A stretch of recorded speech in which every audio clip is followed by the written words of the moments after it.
अस्सलाम वालेकुम, आप देख रहे हैं खरा सच। मेरा नाम मुबशर लुकमान है और एक चीज़ है जिसके ऊपर हम कई सालों से यहाँ पे कोशिश कर रहे हैं और बार बार हम कोशिश करते हैं, लेकिन पता नहीं क्या बात है कि कानों में लोगों के सीसा है, उनको हमारी आवाज़ नहीं आती, हमारे माइक्स ख़राब हैं कि हम बोल नहीं सकते, या अल्फाज में हमारी वो मिठास नहीं है कि आपके दिलों को नहीं पहुँचते। कोई वजह है, कुछ ना कुछ तो है, वरना कुरान पाक में और हदीस मुबारक में हमें जितने भी एग्ज़ाम्पल्स मिलते हैं उसमें यह है कि अल्लाह ताला का अपना ऐलान है, ऐलान जंग है उस बदबख्त के ख़िलाफ़, उस बदनसीब के ख़िलाफ़ जो जानबूझकर सूद का कारोबार करता है, सूद का लेन देन करता है। अल्लाह और उसके रसूल दोनों की उनसे जंग है।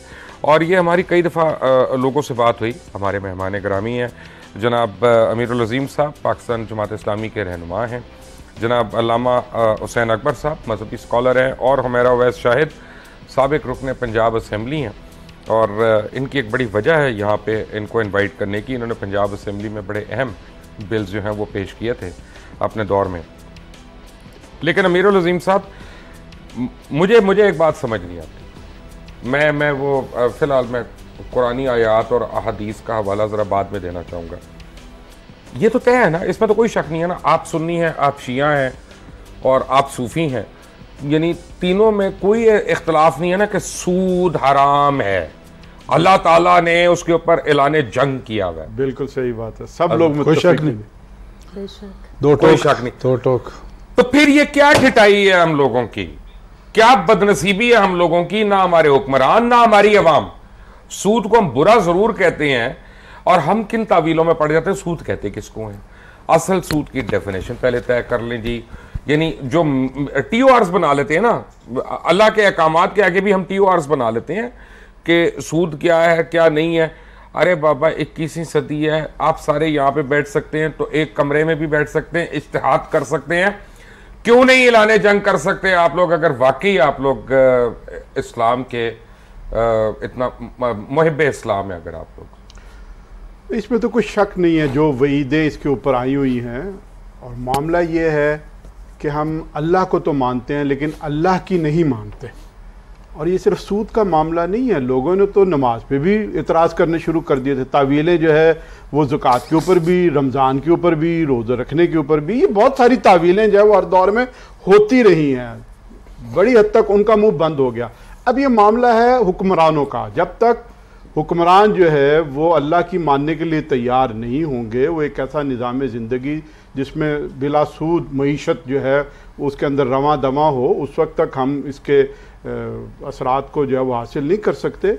बाकी आपकी बात दुरुस्त है कि आवाम को, सियासी जमातों को, मीडिया को इसके खिलाफ जद्दोजहद करनी चाहिए, और जिस दर्जा जद्दोजहद होनी चाहिए वो नहीं हो पा रही, इसमें मुझे आपसे इत्तफाक है। उसकी वजह यह कि पाकिस्तान के अंदर इतने बे इंतहा मसाइल, हम जिस चीज़ पर आवाज़ उठाते हैं अगले दिन पता लगता है कि नहीं, इसके अलावा हमें इसके ऊपर आवाज़ उठानी चाहिए। इसके बाद इतने ज़्यादा मसाइल हैं इस पाकिस्तान के अंदर कि किस किस का रोना जो आपने ये सोचा है कि आपके बेशतर मसाइल हल हो सकते हैं अगर आप अल्लाह से डरना शुरू कर दें? जी बेशक बेशक। मैंने तो इसलिए शुरू में ये अर्ज कर दिया था कि अल्लाह को मानना ईमान की बात है, लेकिन अल्लाह की मानना और हर मामले में अल्लाह की मानना ये असल इम्तिहान है, ये तकवा है। ये इसी के लिए रोजे आए हैं ना कि या अय्युहल्लज़ीना आमनू कुतिबा अलैकुमुस्सियाम कमा कुतिबा अलल्लज़ीना मिन क़ब्लिकुम लअल्लकुम तत्तक़ून। ईमान से शुरू की और तकवे तक बात जो है ना वो पहुंचा दी। और ये कुरान भी इसी तरह से कहता है कि हुदल लिल मुत्तकीन। तो अगर हम वाकई हदायत चाहते हैं तो तावीलों से हमें अपने आप को छोड़ना चाहिए और हमें आगे बढ़कर इस निज़ाम को कायम करना चाहिए।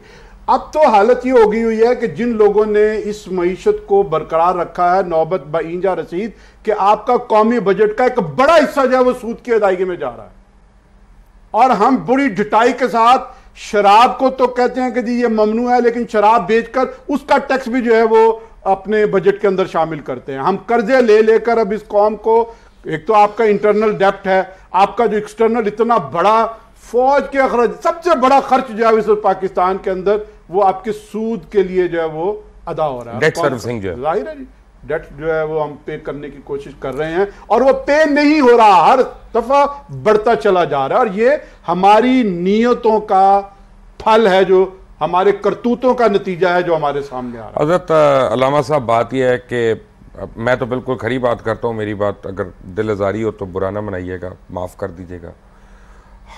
मैं मसलन सुन्नी हूँ, सुन्नी और शिया अहले तशी जो है ना, इनमें सिर्फ इख्तलाफात ही हैं, लेकिन सूद वो एक ऐसी चीज़ है जिसके ऊपर कोई इख्तलाफ नहीं। फिर मैं और आप या हम तमाम अहले तशी और तमाम अहले सुन्नत क्यों नहीं एक साथ बैठ के कहते हैं कि आज से इस लानत को हमने हराम कहना है और इसको हमने नहीं इसका निज़ाम चलने देना। बिस्मिल्लाहिर्रहमानिर्रहीम। बेशक मैं समझता हूँ कि खुदावंद मुताल के वाज़े अहकाम में से एक हुक्म सूद की हुर्मत है और इसमें कोई कलाम नहीं है। और रसूल अकरम सल्लल्लाहु अलैहि वसल्लम का खुतबा हज्जतुल विदा उसकी मज़ीद अमली तफसीर करता हुआ दिखाई देता है। और सूद को हराम करार देना और फिर सूद को माफ़ करना कराना, जो मवाज़ी में गुजर चुका था उस मामले को, तो ये चीज़ें तो दो टोक मौजूद है। बात वही आ रही है कि हम किस हद तक आगे बढ़ने को तैयार हैं। लेकिन एक तरफ मादी लालच है और मादी लालच अल्लाह ताला से दूर करता है। हमारा अल्लाह पे तवक्कुल नहीं है। कहने को हम सभी कहते हैं, हमारे रमज़ान में भी कहते हैं कि अल्लाह में देख रहा है, लेकिन नहीं। एक बच्चा हमारे सामने खड़ा तो हम गुनाह नहीं करेंगे, लेकिन वो साइड पे हो जाए तो सारे गुनाह करते रहेंगे। खुदा की कदर कीमत हमारी नज़रों में एक छोटे से बच्चे के बराबर भी नहीं है। जिस तरह हज़रत अली अलैहिस्सलाम का फरमान है कि जिस दिन इंसान खुदा से डरना शुरू हो जाएगा, सारी दुनिया उससे डरना शुरू हो जाएगी। जिस दिन वो खुदा से डरना छोड़ देगा, वो हर एक से डरता फिरेगा। वो तो मुर्तद हो गया, मुर्तद भी होगा। और फिर इस वक्त हमारी हालत यही है कि हम उससे डर रहे हैं, उस सरमायादार से डर रहे हैं, उस बैंक से डर रहे हैं, फलां हुकूमतों से डर रहे हैं। क्यों डर रहे हैं? बात यह है कि जब एक खुदावंद मुताल ने यह भी वाज़ेह तौर पर कह दिया कि सूद जो है वो तबाही बर्बादी का पेशखेमा है, एक अटल फैसला है। और सदक़ात और खैरात जो है उसमें अल्लाह ताला की तरफ से खैरात और बरक़ात पैदा होती हैं। लेकिन हम आगे बढ़ने को तैयार क्यों नहीं होते कि शायद हमारे ज़ाती मफादात को नुकसान ना पहुँचे, शायद मेरी बात किसी को नागवार ना गुजरे। जिन्होंने बढ़ना होता है, मुझे याद है अच्छी तरह, मैं इस चीज़ को तजर्बातन गया था। ईरान में तालिब इल्म था, वहाँ बैंक खोले कर्ज असरा के हवाले से, जाके देखूँ भी कैसे है। मैंने जाके अकाउंट खोला और मैंने जितने पैसे लिए सिर्फ 100 रुपया अकाउंट खोलने का मैंने जमा करवाया था, वो भी मेरा ही था जी। और जितना कर्ज लिए थे उतना ही वापस किया था। मैं खुद हैरान था कि वो बैंक भी चल रहा है और वो इदारे भी चल रहे हैं और लोग कर्जे भी ले रहे हैं, कर्जे दे भी रहे हैं, बिजनेस भी चल रहा है। अगर एक मुल्क में ये तजर्बा अमली तौर पर सामने आ चुका है, लेकिन हम उसको तासुब की नज़र से देखते हुए उसको छोड़ देते हैं। बात यह है कि जब खुदा के हुक्म पर यकीन हो जाए, इस वक्त सबसे बड़ी बात तो यह है कि सबसे खुला दुश्मन जो सूद के मामले में खुदा के मुकाबले में खड़ा है, हमारी हुकूमत खड़ी है। कि हमारे कोर्ट्स ने अगर हराम करार दे दिया, हम नहीं है, हम भी उन्हीं में शामिल हैं। हम कौन कहता है? क्योंकि अवाम उससे हटके नहीं हो सकते। अमर बिल मारूफ नही मुनकर हर एक का फरीजा। मैं यहाँ बात ये कहना चाहता हूँ, सिर्फ हकीकत देखा जाए मौलवियों की हुकूमत की ठेकेदारी नहीं है, हुकूमत की बन जाती है। इसलिए कुरान करीम ने यह कहा है कि जब तुम्हें इख्तिदार मिले तो ये शेड्यूल एक दे दिया, एजेंडा दे दिया। लेकिन क्या बाकी उस पर अमर इतनी जिम्मेदारी तो है ना कि अपने मदरसों का जो है अकाउंट जो है और इमाम बारगाहों का अकाउंट जो है उसको ऑडिट कराएं, उसको ओपन रखें कि ये खुला पड़ा है, देख इसमें क्या है क्या नहीं है, और उसमें सूद ना ले। सूद ना ले, क्यों ना? देखो बात ये मेरा ख्याल का कोई मस्जिद मदरसा, मैं तो कह रहा हूं कि जब ओपन होगा तो पता चलेगा ना जी। ये ठीक है ना। मैं तो एक अंदाजे के मुताबिक कह रहा हूं। अमीर अजीम साहब कह रहे हैं अगर अकाउंट्स मौजूद हैं आपके बैंकों में तो वहां से क्या कुछ आ रहा है, कौन सिखाते हैं, कौन से मामला तो सामने आ जाए क्या है। तो इससे मिलकर जाके लड़ना होगी। अल्लामा हुसैन अकबर साहब को और अमीरुल अजीम साहब को बड़ा दुख होगा मेरी आपसे मैं करने लगा हूँ। मैं ऑन एयर एक बात कह रहा हूँ कि मैंने जब हिसाब लगाया दुनिया में किस मुल्क के बैंक सबसे ज़्यादा सूद लेते हैं तो वो सऊदी अरेबिया के बैंक हैं, और किस मुल्क के बैंक सबसे कम सूद लेते हैं तो वो इज़राइल के हैं। मैं आपकी इत्तला के लिए अर्ज़ कर रहा हूँ, मैं जब ये बात कर रहा हूँगा तो स्क्रीन पे मैं कुछ डॉक्यूमेंट्स चलवाऊँगा, और वो डॉक्यूमेंट्स ये हैं कि इजरायली लॉ के अंदर किसी बैंक के ऊपर ममानियत है, वो किसी यहूदी से सूद नहीं ले सकता, वरना उस बैंक का लाइसेंस कैंसिल हो जाएगा। वो सिर्फ गैर यहूदी से सूद ले सकता है। और सऊदी बैंक्स में अगर मैं वो भी डॉक्यूमेंट चलाने लगा हूँ, बाय द वे, अगर आप गाड़ी भी लेती हैं तो 26% पर एनम तक आप सूद देती हैं, जिसकी आपको नज़ीर जो है ना पूरी दुनिया में नहीं मिलती है। पढ़े लिखे लोगों की बातें हैं। पढ़े लोग मुझे कहते हैं कि यार सूद के बगैर नहीं चल सकता। मान लेता हूँ नहीं चल सकता, तो पाकिस्तान की इकॉनमी तो भीख मांगने वालों की इकॉनमी है ना, हमें बगैर भीख के हमारा काम नहीं चलता। लेकिन अमेरिका में 1% कर दिया उन्होंने, हम 16 पे हैं। बरतानिया में 0.5% से 1% है। जर्मनी में जो है वो 0.5% कर दिया। उन्होंने 15% से बतदरीज 1%, और अब उनके स्कूल ऑफ थॉट ये है कि इंटरेस्ट खत्म कर दो अगर इकॉनमी चलानी है। उनकी इकॉनमी हमसे बेहतर है, हमें उनसे नहीं सबक समझ आ रहा। मुबशर साहब, पहले तो मैं आपको आपकी बात को आगे लेके चलूँगी। आप इस बात को समझें कि रिबा और इंटरेस्ट में फ़र्क है। रिबा का मतलब है यूजरी, नॉट इंटरेस्ट। आपका जो रिबा जो है ना, वो एक कॉन्ट्रैक्ट, एक ट्रांजैक्शन का नाम नहीं है। आप कॉन्ट्रैक्ट्स और ट्रांजैक्शंस की बात करें, रिबा एक निज़ाम का नाम है, सेंट्रल बैंक का नाम है। सबसे पहले इंजील में उसकी ममानियत आई ना, और बड़ी सख्ती से ममानियत के अलावा देखें, इस वक्त एक बात आप समझें कि पेपर मनी और रिबा जो है एक ही चीज़ है। समझ आइए आपको? उनको इंटरेस्ट चार्ज करने की ज़रूरत नहीं है आपसे, जब उनका पेपर मनी जो सूद की माँ है पूरी दुनिया में फैला हुआ है। आप फ्रैक्शनल रिजर्व बैंकिंग को समझें, जिसको आप कहते हैं कसरी रिजर्व बैंकारी। वो आपको वो पैसा लोन दे रहे हैं जो एग्जिस्ट ही नहीं करता। ये वो फ्रॉड है इस सेंचुरी का जो कभी नहीं हुआ। अब वेस्ट में क्रिटिसिज्म ये नहीं चल रहा कि इंटरेस्ट कितना है, उनका कोई ताल्लुक ही नहीं रहा इंटरेस्ट पे, क्योंकि उनको पता है कि ये छोटी गेम है। बड़ी गेम है इन्फ्लेशन, बड़ी गेम है फ्रैक्शनल रिजर्व बैंकिंग, ऐसी करेंसी जिसकी बैकिंग नहीं है, जो आप खुद पैदा करें और वो डिजिटल मनी और इलेक्ट्रॉनिक मनी से चल रहा है। असल रिबा तो ये है, हमारे और आपकी जेब में आप सूद ना भी ले, इंटरेस्ट ना भी ले, आपकी जेब में जो पेपर करेंसी है वो सूद की माँ है। और ये दुनिया का सबसे बड़ा मसला है, इस्लाम का सबसे बड़ा मसला है, पाकिस्तान का सबसे बड़ा मसला है। इसके जो मुहाफिज हैं वो सेंट्रल बैंक्स हैं। Central banks is the weapon, और यूजरी जो है उनका तरीका कार है। उनको जरूरत ही नहीं है आपसे इंटरेस्ट चार्ज करने की, क्योंकि वो पूरा और आपका पॉलिटिकल, आपका समाजी, आपका माशी निज़ाम इसके इर्द गिर्द बुना हुआ है। इसलिए दुनिया की किसी पार्लियामेंट पे यूजरी के ऊपर बहस नहीं होने देते। आपका हर चीज गड़ा हुआ है, आपकी कॉरपोरेशंस, आपके लॉज, आपके कॉन्स्टिट्यूशन प्रोटेक्ट करता है। मेरा लॉ, एक मिनट, मेरा लॉ जो है ना वो सिर्फ कुरान पाक है। या तो मैं अमीरुल अजीम साहब आज ये कह दूं कि ये इस्लामी जमहूरिया पाकिस्तान नहीं है, फिर मुझे कोई प्रॉब्लम नहीं है।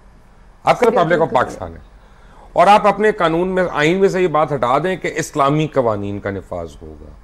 फिर मैं भी अमेरिका में भी तो रहा हूं और जगहों पे भी रह जी ठीक है। तो जब आपने ये कहा तो फिर कुरान मजीद के अलावा कैसे कानून बन गया?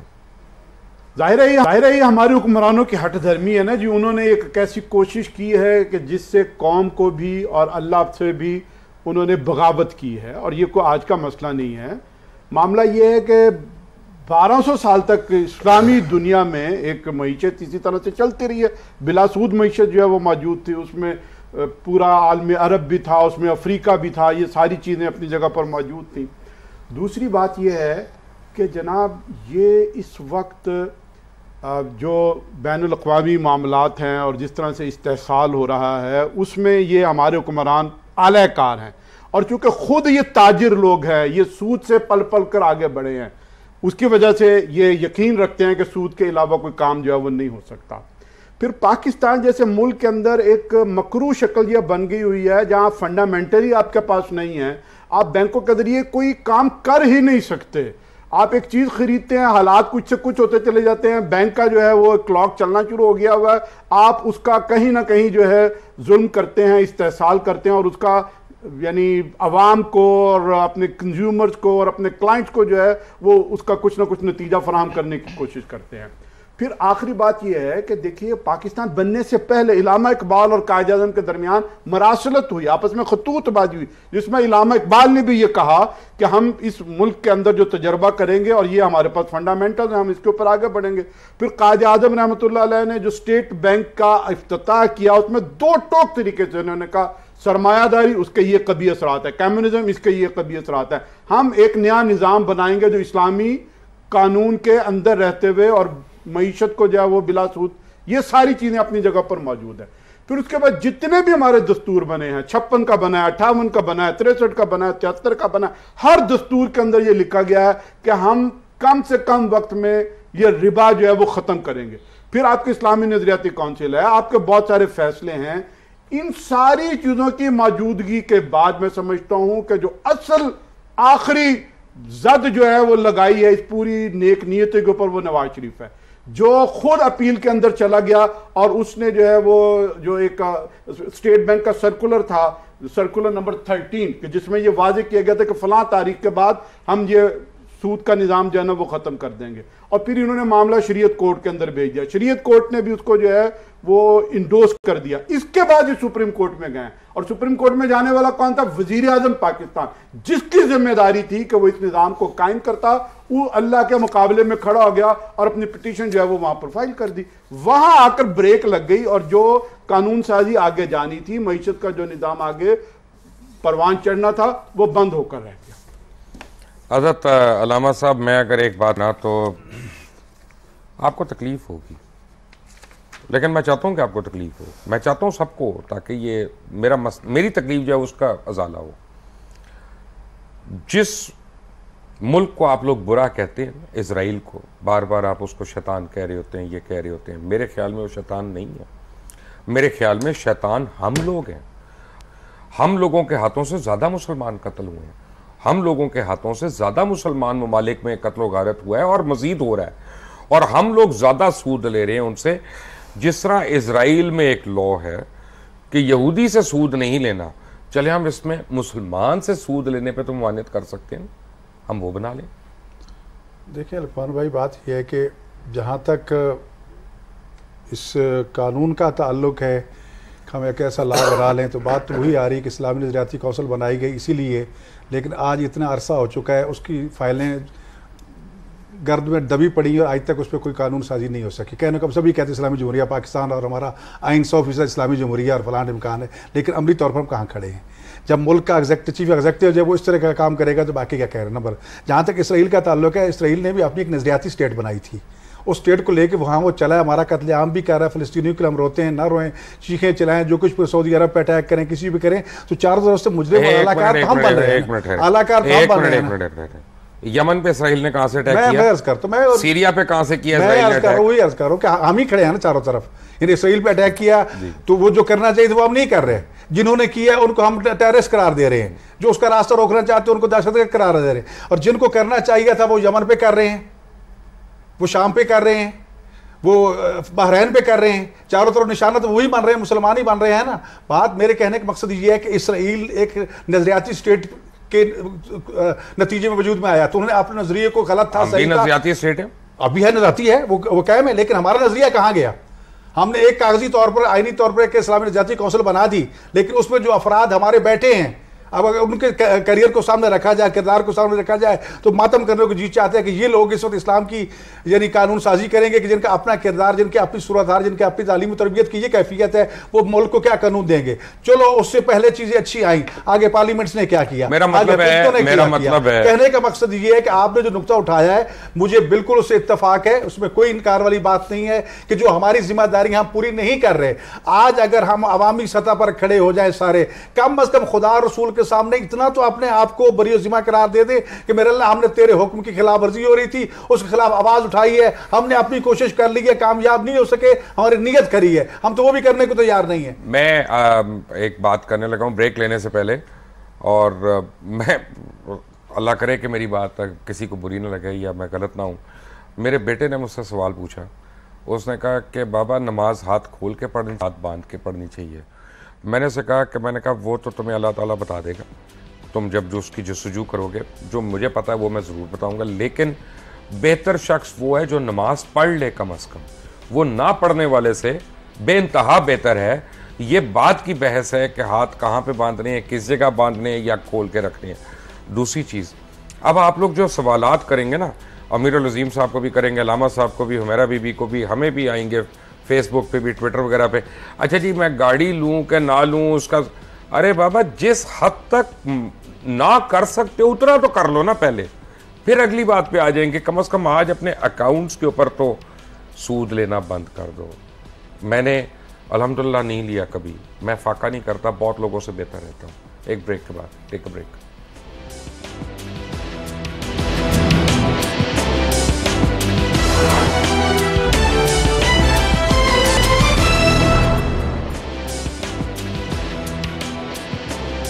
Welcome back from the break. Amirul Azeem, Allama Hussain Akbar और हुमैरा वैस शाहिद हमारे साथ हैं। मैं आपसे बात करने से पहले आपको एक चीज़ दिखाना चाहता हूँ, आप सारों को बल्कि, और वो देखें और फिर आप मुझे खुद ही बताइएगा हम क्या है। Watch this.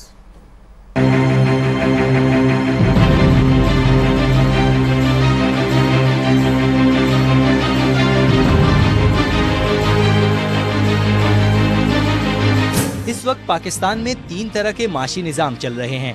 एक वो जो कंट्रोल्ड इकोनॉमी है, जिसको IMF और वर्ल्ड बैंक कंट्रोल करते हैं। एक वो इकोनॉमी है जिसे स्टेट बैंक और वजारत खजाना के लोग कंट्रोल करते हैं, और एक वो इकोनॉमी है जो पैरेलल इकोनॉमी है, जिसको आप काले धन की मईशत कह सकते हैं। इसका शेयर इस वक्त पाकिस्तान की इकोनॉमी में 60 से 65% है। पाकिस्तान का जो माशी निज़ाम है, अमली तौर पर ब्लैक मार्केट ही चला रही है। आजकल माशरे में जो सूदी निज़ाम मुख्तलिफ शक्लों में राइज कर दिया गया है, इससे बचने के लिए चंद अमूर इख्तसार के साथ बयान किए जाते हैं। आजकल बैंककारी का निज़ाम सरासर सूद में मुलव्विस है।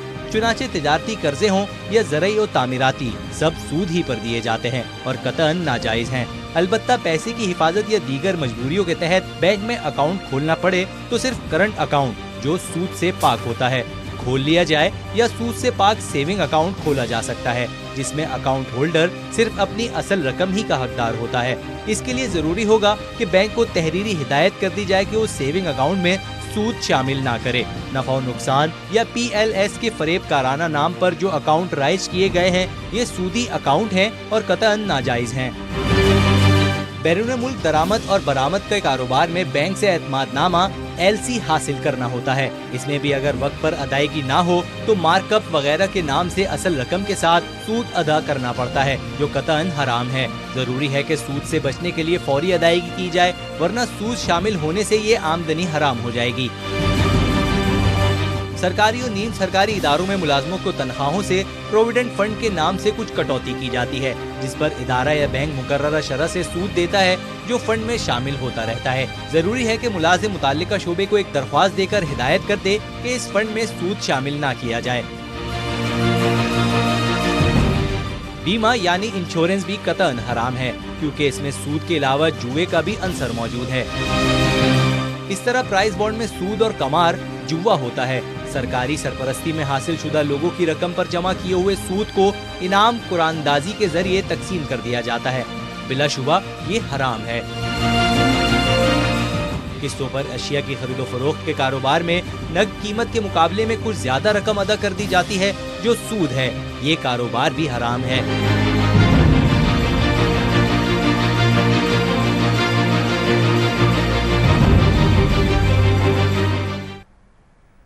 नो क्वेश्चन, जो आपको समझ है आप बता दें मुझे। देखिए, इसको फिर मैं थोड़ा सा आगे लेके चलूंगी कि ये ट्रांजैक्शंस हैं। मैं फिर वही बात करूंगी कि आपकी पेपर करेंसी आपका गढ़ है रिबा का। उसके बाद देखें मुबशर साहब, जो सबसे बड़ा हमारा जो नुकसान मुसलमानों का हुआ है, जब उलमाज चले गए बैंक्स के पेरोल पे और उन्होंने फतवे दे दिए कि इस्लामिक बैंक हलाल है। ये जो खुदा के लिए कहां से हलाल बिल्कुल होती है? बिल्कुल। और देखें, हमसे पहले वेस्ट में ये कहा जा रहा है, आप बात तो करके देखें, जो आलिम बैंक से तनख्वाह लेता है वो कैसे हराम इसको कहेगा। फिर इन्होंने रिबा की डेफिनेशन बदली। देखें, ये इतनी आराम से गेम नहीं खेली गई। तो ये जो बड़ी नवाज साहब पेचीदा कह रहे गेम थे है। कि इसका मतलब है इस्लामिक आइडियोलॉजी काउंसिल जो है वो हमारे और ईमान की इम्प्लीमेंटेशन में दीवार बनी हुई। कहाँ है इन्होंने इज्तिहाद करके या जो भी तरीकाकार करके इकट्ठे होके इस्लामिक बैंक्स के, कौन सी पॉलिटिकल पार्टी इसको डिस्प्यूट करती है? जमात इस्लामी। मेरी खुद सराज साहब से बात हुई है। नहीं, सराजुल हक साहब से मेरी बात हुई है, वो इससे टोटल इख्तलाफ करते हैं। देना स्टेटमेंट। मैं तो कहती हूँ, मैं तो इमरान खान से भी स्टेटमेंट मांग रही हूँ, मैं चौधरी से भी मांग रही हूँ, मैं नवाज शरीफ से भी मांग रही हूँ, मैं जनरल मुशर्रफ से भी मांग रही हूँ कि आप देना स्टेटमेंट। लेकिन आप एक डिफरेंट बात कर रही हैं। सॉरी अमीर साहब, बात यह है कि ये एक सोल्यूशन की बात कर रही है कि ये मैकेनिक्स है और वो गलत। मैं एक यकीन की बात कर रहा हूं कि पहले सारे मिलके इसको ये कहें कि हमने ये नहीं करना, एक डेट रखें कि जी जनवरी 2017 से इसके। अब आप मुझे कहें कि वो कौन सा निज़ाम है जो इसको रिप्लेस करेगा, उसमें ये बातें शामिल हो जाएंगी। देखिए, पहली बात तो ये है कि अगर तदरीज से हटके कोई इनकलाबी फैसला हो जाए तो नथिंग लाइक दैट। लेकिन मुझे लगता है कि इस पूरी दुनिया के माहौल में इनकलाबी फैसला मुमकिन नज़र नहीं आता। आपको तदरीज के साथ आगे बढ़ना पड़ेगा। और ख़ुद जब सूद हराम भी हुआ तो तदरीजन पहले कहा गया कि ये जो बढ़ने वाला सूद है इसको बंद कीजिए, फिर कतन एक हुर्मत जो है वो सामने आ गई। तो मैं ये नहीं कहता कि इस्लामी बैंककारी जो है वो सही बैंककारी है और शरीयत के मुताबिक है, वो भी सिस्टम के अंदर मौजूद है। वो उन्हीं बैंकों के अंदर मौजूद है जहां सारा हराम का कारोबार हो रहा है, लेकिन एक विंडो उन्होंने खोली है। लेकिन उस विंडो को अगर आपने विंडो ही रखना है और आगे नहीं बढ़ना, तो गोया आप ये एक हेला कायम कर रहे हैं। आप लोगों को एक लिहाज से अपना पैसा जो वो एक इस्लाम के नाम पर इकट्ठा करने की कोशिश कर रहे हैं। नीयत जो है वो आपके इत्तला के लिए अर्ज है, बहुत से ममालिक है जिनमें रशिया सर फहरिस्त है, क्यूबा वगैरह है, जो बगैर सूद के चल नहीं। वो तो जापान के अंदर भी कब से जीरो पे चला गया, जीरो से हटकर अब वो आगे बढ़ गए हैं कि जी आप बैंक में आए, आप पैसा लें और हम आपको मुझे बहुत साल पहले की बात ये चीजें मैंने आपकी बात काटनी है, सॉरी जी जरूर। बहुत साल पहले मैं अमेरिका में था, तो मेरे एक कज़न है, वो बहुत ही ज़्यादा कट्टर किस्म के मौलवी हैं, आपसे भी ज़्यादा मेरे से। मैं तो हूँ ही नहीं, खैर मैं तो अल्हम्दुलिल्लाह बड़ा लिबरल सा आदमी हूँ, आप मौलवी हैं। उनको मैंने कहा कि मैकडॉनल्ड्स में चलते हैं और फिश बर्गर मैंने खाना है। उनका मैंने नहीं खाना। मैंने कहा क्यों?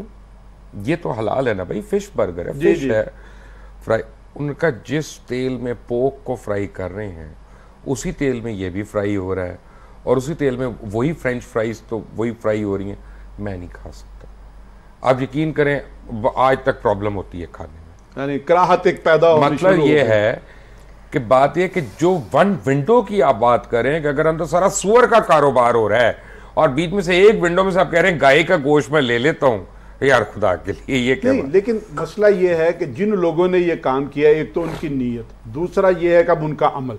हमें जोर लगाना है कि आप इस पूरे मामले में एक विंडो खोल के अगर बैठ गए इत्मीनान के साथ, तो आप हरामकारी कर रहे हैं। लेकिन अब अगर आप विंडो खोल के आहिस्ता आहिस्ता बढ़ते चले जा रहे हैं, तो हम समझेंगे कि नेक नीयति के साथ आगे बढ़ रहे हैं। मैंने तो शुरू में ये अर्ज कर दिया कि जब ये विंडो खुलनी शुरू हुई, इस तरफ जाना शुरू हुआ, तो इसमें हुकूमत खुद रुकावट बन गई। जिन्होंने इसकी नशोनुमा करनी थी, जिन्होंने इस तजर्बे को फैलाना था, ब्रॉड बेस इस तजर्बे को जो है वो सामने लेकर आना था, वो उसमें रुकावट बन गई है।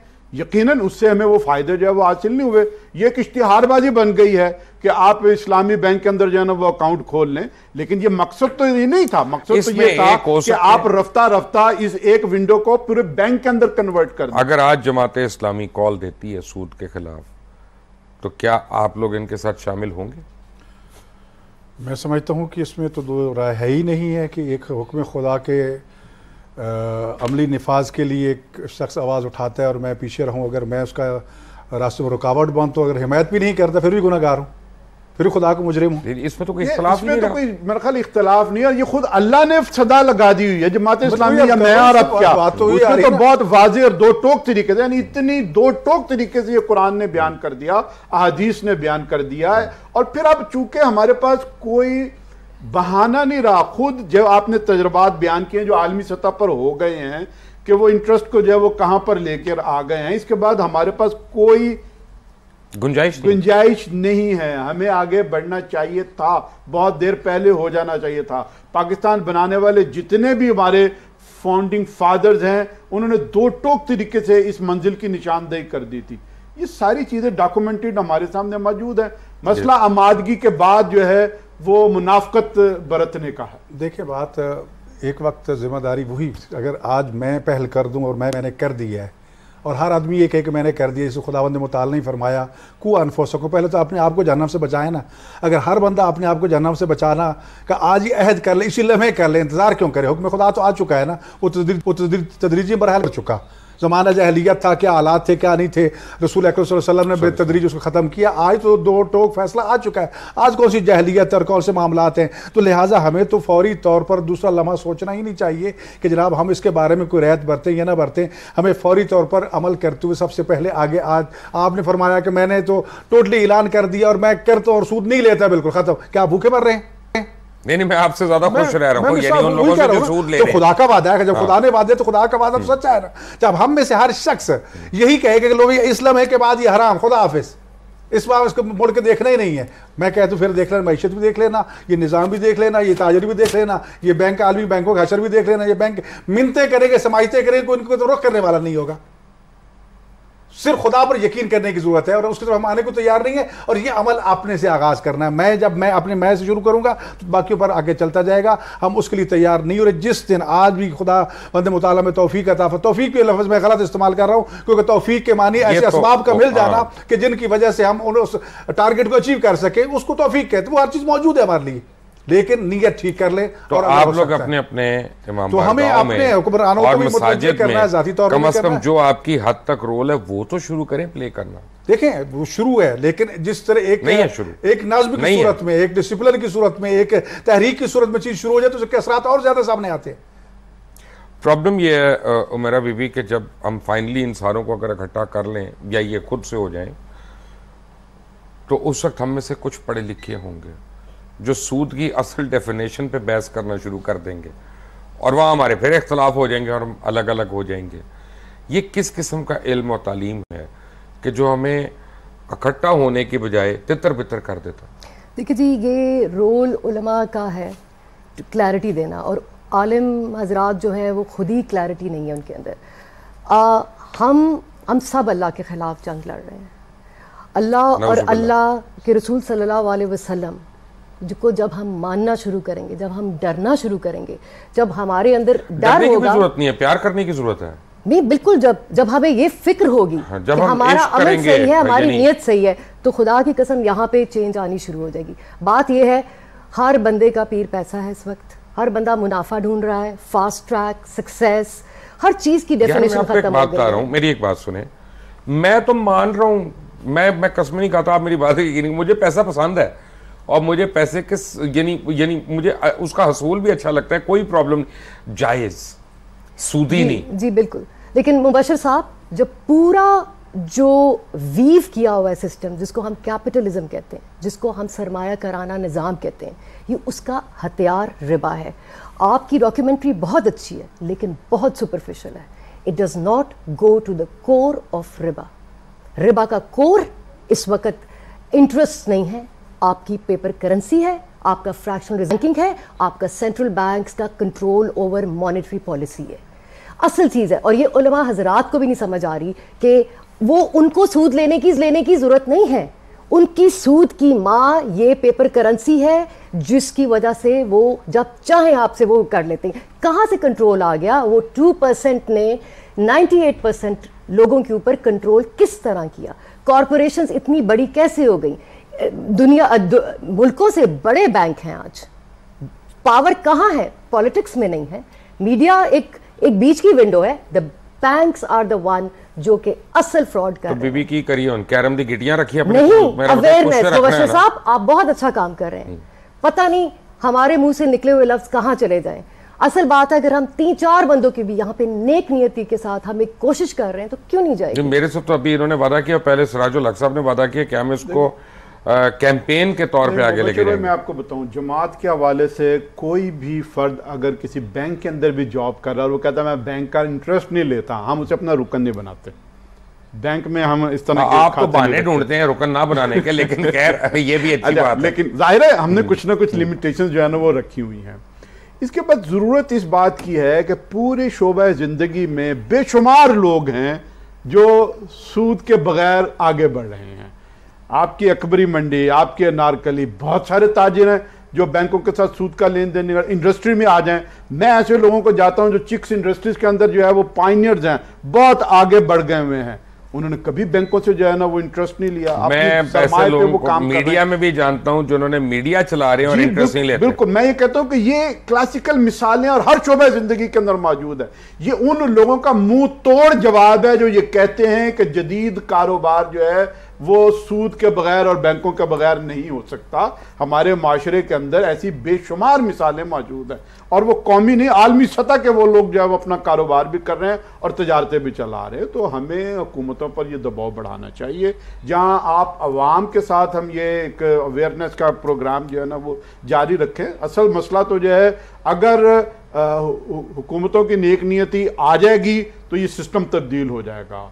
और जब तक ये ताजिद नुमा किस्म के लोग जो है वो मौजूद रहेंगे, जिन्होंने खुद बैंकों से सारा पैसा जो है ना वो कमाया, बैंकों के कर्जे माफ करवाए हैं, एक जगह रुपए से वो पैसा मतलब लोन लेते थे, उसी रकम को डॉलर्स में कन्वर्ट करके उसी बैंक के किसी डॉलर ब्रांच के अंदर शामिल कर देते थे। इस तरह से उन्होंने लाखों करोड़ रुपए जो है ना वो पैदा किए। मैंने जी बाहर के एक बैंक में अकाउंट खोला कुछ साल पहले, क्योंकि जब भी बच्चों के साथ मैं बाहर जाता हूँ ना तो बड़ी प्रॉब्लम होती है। हमारे क्रेडिट कार्ड्स में लिमिट होती है ऑब्वियसली, या वो डेबिट कार्ड्स में।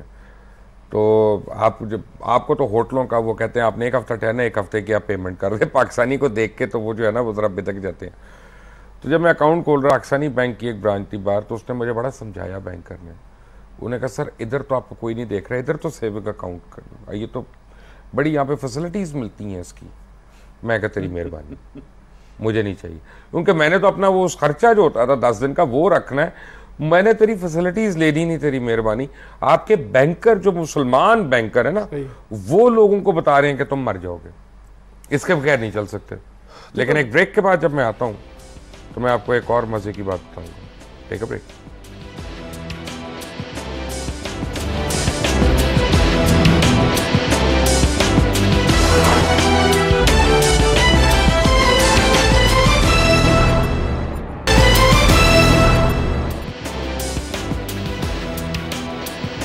Welcome back. मेरे पास क्योंकि 3 मिनट तो आपने जो बात करनी थी पहले वो ख़त्म कर दें।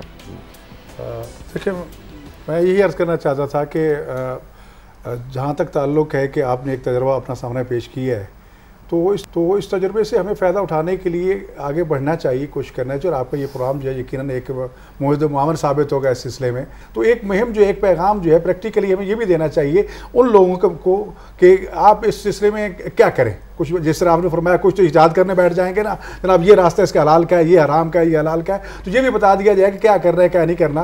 तो इस तरह वो लोग जो वाकई चाहते हैं, यानी आपकी इस प्रोग्राम के हवाले से ये पता चला कि फलां भी हराम है, फलां भी हराम है, फलां भी हराम है, कोई हलाल रास्ता भी है इसमें, ताकि उस हलाल रास्ते को भी हम वाज़ेह करके बयान फरमा दें। इसके बाद एक और प्रोग्राम हम करते हैं और उसमें हम उस ताकि देखने वालों को ये पता चल सके कि मैंने ये रास्ता अख्तियार करना है, और अख्तियार करने के लिए आगे बढ़ने के लिए बिस्मिल्लाह करनी होगी।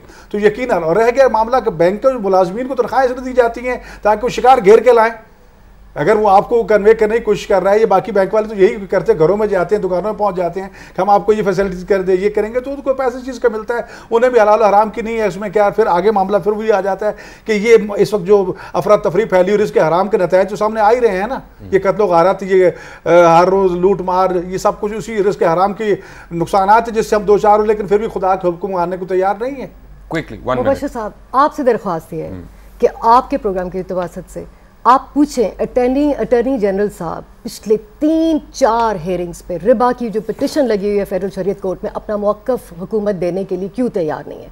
स्टेट बैंक में के जो लॉयर ने आखिर अपनी प्रेजेंटेशन दी है और जिसमें उन्होंने कहा है कि सारा निज़ाम सूदी है और हमें समझ नहीं आती कि हम इसमें से निकलें कैसे, and they talked about fractional reserve banking. State bank का लॉयर अब भाग रहे हैं अपना मौक़िफ़ देने के लिए। प्लीज़ इसको उठाएं, पूछें हुकूमत से क्या वो मौक़िफ़ है, मेरे साथ चलें उसकी हेयरिंग में और वहाँ पे लाइव कवरेज करें कि वहाँ पे क्या हो रहा है उस कोर्ट के अंदर। राइट। हुमैरा वैस शायद आपका, अल्लामा साहब आपका, और साहब आपका बहुत बहुत शुक्रिया। इस पे एक प्रोग्राम नशिस्त और होनी है जिसमें इनको तो हमने ज़रूर रखना है ताकि ये बताएंगे कि हलाल तरीका क्या है। लेकिन आपको मैं एक बात बताऊँ कि इमाम जाफ़र सादिक से एक दफ़ा किसी ने पूछा कि जी मुझे कैसे पता चलेगा कि मेरी नमाज कबूल होगी। अगर मैं नमाज़ पढ़ता हूँ तो कोई तो अल्लाह ताला का इशारा होगा जिससे मुझे पता चलेगा कि मेरी नमाज कबूल हो गई है। तो इमाम साहब ने उसको फरमाया कि बात यह है कि हर नमाज में हम कहते हैं एहदिना सिरातल मुस्तकीम, कि दिखा हमको सीधा रास्ता। और अगर एक नमाज से दूसरी नमाज के दरमियान उस वक्फे में तुमसे कोई गुनाह सरजर्द नहीं हुआ तो समझ लो तुम्हारी नमाज कबूल हो गई।